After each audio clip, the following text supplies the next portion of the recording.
चलिए बात करेंगे ओबीसी आरक्षण को लेकर। देखिए, ओबीसी आरक्षण से जुड़ी एक बड़ी खबर आप तक साझा कर दे। ओबीसी आरक्षण पर सरकार ने सर्वदलीय बैठक बुलाई है। ओबीसी आरक्षण पर बड़ा फैसला ले सकती है सरकार, सभी दलों से राय लेगी मोहन सरकार। बड़ी खबर आप तक साझा कर दे। 27% आरक्षण पर सरकार अपना स्पष्ट रुख तय करेगी। सुप्रीम कोर्ट के निर्देश के बाद प्रगति रिपोर्ट प्रस्तुत की जा सकेगी। 27% आरक्षण के मामले में आर पार विपक्ष ने सरकार पर फिर से सवाल दागे हैं। मध्य प्रदेश में ओबीसी आरक्षण को लेकर बड़ा कदम उठाते हुए सरकार ने 28 अगस्त को सर्वदलीय बैठक बुलाने का निर्णय लिया है।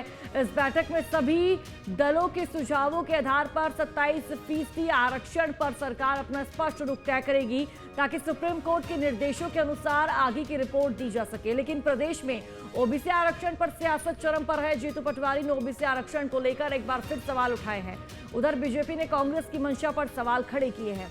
तो बड़ी खबर आप तक साझा कर दे। ओबीसी आरक्षण को लेकर सूबे की जो सियासत है वो गर्माती हुई नजर आ रही है।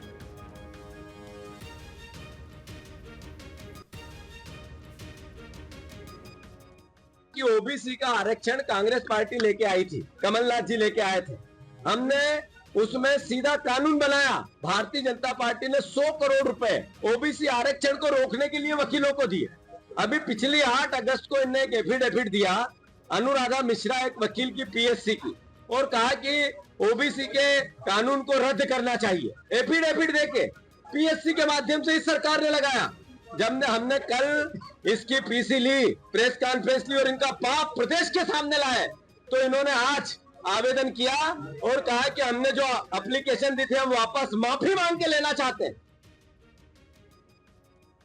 देखिए, मध्य प्रदेश में कांग्रेस पार्टी ने पिछड़े वर्ग को धोखा दिया और डॉक्टर मोहन यादव जी की सरकार दृढ़ संकल्पित है कि प्रदेश में पिछड़े वर्गों को सही आरक्षण मिलना चाहिए। इसीलिए सरकार के प्रयासों से उच्चतम न्यायालय द्वारा नियमित तौर पर पिछड़ा वर्ग आरक्षण की सुनवाई प्रारंभ होने जा रही है। साथ ही सरकार सर्वदलीय बैठक बुलाकर सभी दलों की भी सहमति लेना चाहती है, ताकि सभी की सहमति और राय मशवरे को भी न्यायालय में प्रस्तुत किया जा सके। ऐसे में कांग्रेस पार्टी, जो मूल रूप से पिछड़ा वर्ग विरोधी है, जो कभी नहीं चाहती कि पिछड़ा वर्ग को उनका अधिकार मिले, वो केवल और केवल राजनीति कर रही है। लेकिन डॉक्टर मोहन यादव जी की सरकार हर जरूरी कदम उठा रही है ताकि पिछड़े वर्ग को 27% आरक्षण सुनिश्चित हो सके।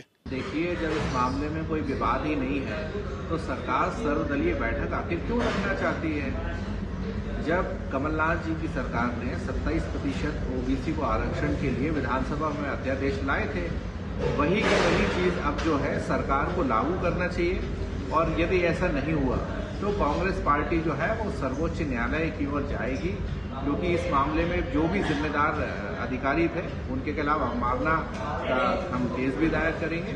और मध्य प्रदेश के मुख्यमंत्री से हम कहते हैं कि यदि उनकी कथनी करनी में अंतर नहीं है, तो जो बात वो भी कहते हैं कि ओबीसी आरक्षण जल्दी से जल्दी मिलना चाहिए, तो तुरंत ओबीसी आरक्षण मध्य प्रदेश की सरकार को देना चाहिए।